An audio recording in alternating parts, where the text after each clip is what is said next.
नमस्कार। एक दो दिन से नॉन यूनिवर्सिटी के जो साइंटिस्ट हैं वो फील्ड पे घूम रहे हैं और बागवानों के साथ संवाद कर रहे हैं और कलेक्शन कर रहे हैं सैंपल्स की। मैं निवेदन कर रहा हूं नॉन यूनिवर्सिटी से और हिमाचल प्रदेश की सरकार से, क्या सही मायने में ये ऑल्टरनेरिया है या कोई और घातक वायरस है जिसने पिछले 2 साल से हमारे सेब की जो आर्थिकी है उस पर बहुत बड़ा जो है वो क्राइसिस उन्होंने खड़ा कर दिया है।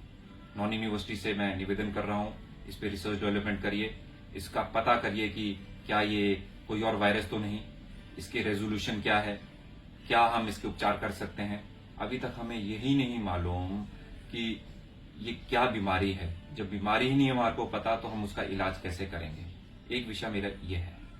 दूसरा विषय, पिछले 15 साल से जो शेड्यूल है और जो बार बार नॉन यूनिवर्सिटी की जो साइंटिस्ट है उनको भी ये ग्राउंड से फीडबैक मिला है पिछले 1-2 दिन में कि कुछ जो बागवान है, अधिकतर जो बागवान है, इसको 100% इसको इंटायरिटी में इसको इम्प्लीमेंट करते हैं।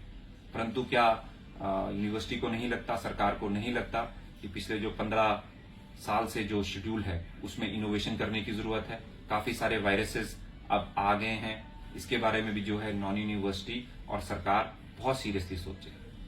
तीसरा जो मेरा विषय है और जो बार बार मैं इस इश्यू को पहले भी उठा चुका हूं और इस इश्यू को मैं फिर यहां पर आप लोगों के सामने और सरकार के सामने लेकर आ रहा हूं, और ये 1-2 दिन में नॉन यूनिवर्सिटी के जो साइंटिस्ट है उनके सामने भी ये इश्यू आया है। कहीं ऐसा तो नहीं ये जो वायरस जो पूरे हमारे एप्पल ग्रोइंग एरिया के लिए आज थ्रेट बन गया है, कहीं इंपोर्टेड जो प्लांट्स हैं उसकी वजह से आ रहा है। पिछली बारी भी मैंने वीडियो के माध्यम से, प्रेस के माध्यम से कहा था कि गाइडलाइंस हैं सरकार द्वारा कि 12 महीने से लेकर 18 महीने तक, मतलब 1 साल से लेकर 1.5 साल तक जो इंपोर्टेड प्लांट्स है उनको क्वारंटाइन करना जरूरी है। क्या इसकी इम्प्लीमेंटेशन हो रही है? हम सबको पता है कि वो नहीं हो रही है और सरकार इस पे सख्ती दिखाए। हम अपना जो 5,000 करोड़ का जो जीडीपी है हिमाचल प्रदेश का उसको हम खत्म नहीं होने दे सकते। ये हमारी भी जिम्मेवारी है और सरकार की भी जिम्मेवारी है। मैं इसलिए निवेदन कर रहा हूं कि इसके बारे में सरकार बहुत ज्यादा सख्त हो जाए। चौथा जो मेरा विषय है वो R&D को लेकर है। देखिए, जब तक आप रिसर्च और डेवलपमेंट नहीं करेंगे तब तक हम आगे नहीं बढ़ सकते।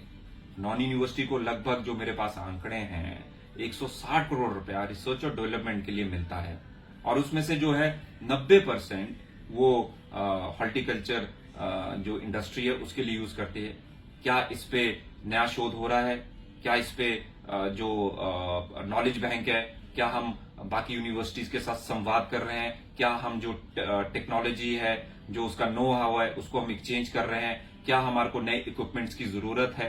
क्या हमारे को रिसर्च करने के लिए जो है और ज्यादा शोध करने की जरूरत है? ये सारे विषय भी मैं सरकार के ध्यान में ला रहा हूं। R&D के लिए बजट बढ़ाना पड़ेगा।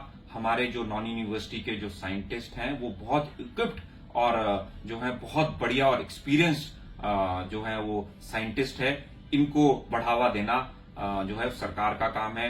बजट एलोकेशन उसमें बढ़ाइए, ऐसा निवेदन भी मैं सरकार से कर रहा हूं। अंत में मैं सम अप करता हूं, क्या ये वायरस ऑल्टरनेरिया है या कोई और इसकी किस्म है या कोई और वायरस है, इसका पता नॉन यूनिवर्सिटी जल्दी से करे।